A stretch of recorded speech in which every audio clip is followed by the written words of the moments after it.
Halo semuanya, sawadee krab. Selamat datang kembali di segmen analisa. Kembali kita update dengan kejadian ataupun juga tragedi di Stadion Kanjuruhan Malang, Jawa Timur. Ada berbagai macam hal yang saat ini beredar di masyarakat dan sepertinya kita sudah memasuki babak baru di mana sudah mulai saling menyalahkan. Tetapi tidak masalah, ini adalah sebuah proses untuk mencari kebenaran karena seperti aku bilang di video pertama, kalau kita tidak mencari tahu penyebab utamanya apa, bagaimana mungkin kedepannya bisa diperbaiki. Sama kalau kita lagi sakit ke dokter, kita nggak tahu penyakitnya apa, dokter pasti tidak akan bisa memberikan obat yang tepat. Ada beberapa hal yang sudah disampaikan dari Menko Polhukam Mahfud MD dan ada beberapa hal yang sudah dieksekusi. Misalnya adalah Pak Mahfud MD mengatakan untuk segera menetapkan tersangka dalam tragedi di Stadion Kanjuruhan Malang, Jawa Timur. Ini sudah make sense karena tahapan sekarang ini sudah masuk ke dalam tahapan penyidikan, teman-teman. Artinya sebentar lagi sudah akan ada nama-nama orang yang menjadi tersangka dalam kasus ini. Kemudian juga rekomendasi berikutnya, penetapan tersangka ini harus ada penetapan juga tidak melulu, karena kalau aku lihat dari video pertama ya teman-teman yang aku buat, memang sebagian orang berpikir kok Anjus menyalahkan pihak kepolisian sih atau oknum tertentu. Sama sekali tidak, tetapi yang di sini aku dukung juga adalah aku selalu bilang bahwa dalam kejadian ini ya memang ada oknum dari para supporter bola yang aku sangat emosi banget pada saat melihat video yang beredar, mereka masuk ke lapangan, mereka harus mendapatkan juga hukumannya. Nah, makanya Pak Mahfud MD juga mengatakan bahwa tersangka ini nanti ada juga dari para pelaku kerusuhan di lapangan. Ini sangat mudah untuk dilihat dengan rekaman jejak digital yang kita miliki yang sudah beredar, CCTV dan sebagainya. Itu akan kelihatan nih orang-orang mana aja yang melakukan kekerasan di malam minggu tersebut. Nah, kemudian cukup dengan 2 alat bukti saja itu bisa menjadikan satu orang tersangka. Orang ini tidak melulu adalah para supporter sepak bola, tetapi juga dari oknum, baik itu anggota Polri ataupun juga dari anggota TNI. Karena ada hal yang juga berhubungan dua lembaga ini yang memang tidak bisa ditutup mata, walaupun kita tahu, kita sangat berduka, ada juga 2 anggota Polri yang menjadi korban jiwa. Tetapi tentunya dengan korban meninggal dunia, data terakhir adalah 125 orang, itu artinya memang sistematisnya, kerusakannya, sistem sepak bola di Indonesia itu mulai dari bawah sampai ke atas gitu kan ya. Dari bawah ya dari para supporternya, tidak memiliki sebagian jiwa sportif. Ya namanya juga pertandingan, ada yang menang, ada yang kalah, itu udah hal biasa. Sampai ke level paling atas di PSSI, karena memang ini adalah sebuah event yang sudah reguler dan sudah ada panitia pelaksananya sendiri.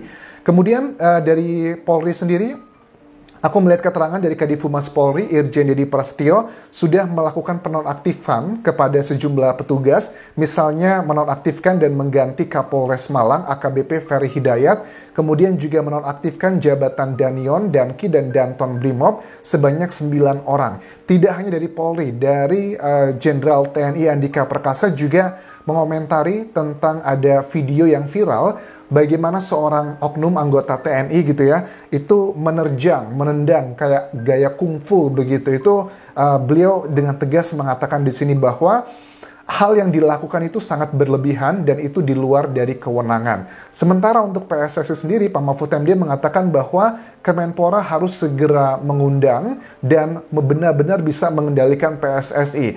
Aturan FIFA ya memang harus diikuti karena memang itu adalah lembaga yang mengatur sepak bola sedunia. Tetapi juga harus ada diinkludkan aturan perundang-undangan di Indonesia. Nah, kemudian dari Jenderal TNI Andika Perkasa, yang pertama kita bahas di sini dulu, dikatakan bahwa video yang viral tersebut, oknum anggota TNI yang menerjang seorang itu adalah fans dari supporter sepak bola di sini, itu bukan mempertahankan diri. Dan ini bukan lagi kategorinya pelanggaran etik, tetapi masuk ke dalam pidana. Ini sangat baik sekali beliau mengatakan seperti ini, karena belajar dari kasus Sambo kan ya. Kasus Sambo itu juga banyak oknum-oknum yang termasuk dalam obstruction of justice, itu yang berusaha untuk melindungi temannya, atasannya, karena dengan banyak code of silence seperti itu. Belajar dari kasus Sambo, langsung Jenderal TNI Andika Perkasa mengatakan posisinya itu bukan lagi kode etik tetapi sudah melanggar pidana. Sangat bagus. Begitupun juga sama dengan kepolisian Indonesia, dari Humas Polri menonaktifkan paling tidak sudah 10 anggota Polri dari level Kapolres sampai juga Brimob ada di situ. Kemudian sebelum masuk ke pasal tersangkanya nanti teman-teman, ini ada 2 pasal yang dikenakan. Pertama adalah pasal 359 dan 360 KUHP. 359 itu bunyinya kelalaian yang menyebabkan orang mati, dan 360 itu kelalaian yang menyebabkan luka berat. Hukumannya dari kedua pasal ini itu maksimal paling lama adalah 5 tahun penjara. Diperiksa juga sudah ada 20 orang saksi dan sudah digelar perkara, dan sekarang statusnya sudah masuk ke dalam penyidikan sebelum menentukan satu tersangka. Untuk menentukan satu tersangka dibutuhkan 2 alat bukti yang kuat. Alat bukti ada 5. Ada keterangan saksi, keterangan ahli, terus juga petunjuk, surat, terus juga ada keterangan, satu lagi aku lupa. Pokoknya ada 5 lah ya, sering aku bahas itu. Nah, kemudian teman-teman, tim Irsus dari keterangan Kadif Humas Polri ini juga mengatakan ada 28 anggota Polri yang diduga melakukan pelanggaran kode etik. Kalau menurut aku pelanggaran kode etik ini apa, Anjas? Karena gini ya, waktu di video pertama aku bahas, ada keterangan yang mengatakan bahwa sebenarnya polisi itu sudah memberikan early warning gitu kepada panitia pelaksana. Misalnya dengan memberikan rekomendasi tiket yang dijual tuh hanya 25.000 aja, walaupun aku tahu kapasitasnya dari stadion tersebut kurang lebih adalah 40.000 orang. Tetapi dengan ya background story, atau kita nggak bisa menutup mata lah, memang ada sejumlah fans club dari bola, termasuk juga Aremania ini, yang terkenal dengan sebagian orang menilainya sangat rusuh. Makanya diberikan rekomendasi hanya 25.000 aja yang dijual, hampir setengahnya lebih, tetapi itu kan tidak diindahkan. Anehnya adalah, kok cuman hanya merekomendasikan ya? Apakah petugas polisi itu tidak bisa benar-benar punya authority? Tidak boleh, kalau kamu jualannya lebih dari 25.000, saya tidak izinkan ini pertandingan digelar di sini. Bukannya polisi punya kewenangan seperti itu? Terus juga sama, dari keterangan sini polisi juga mengatakan bahwa sudah direkomendasikan untuk dilakukan pertandingan itu sore hari, tidak malam hari, agar menghindari semakin banyak orang yang datang, membludak dan sebagainya. Itu adalah salah satu faktornya. Ini juga sama, kok kepolisian hanya cuma merekomendasikan saja, tidak bisa, karena kan setahu aku kepolisian itu adalah otoritinya, dan kita juga tahu banyak kok acara-acara yang kita mau mengadakan gitu, mengundang massa, kalau kita tidak mendapatkan izin, kita tidak boleh menyelenggarakan acara tersebut. Makanya aku melihat ada 28 anggota Polri yang diduga melakukan pelanggaran kode etik ini. Apakah ada main-main aturan di sini? Ada berhubungan dengan faktor ekonomi juga.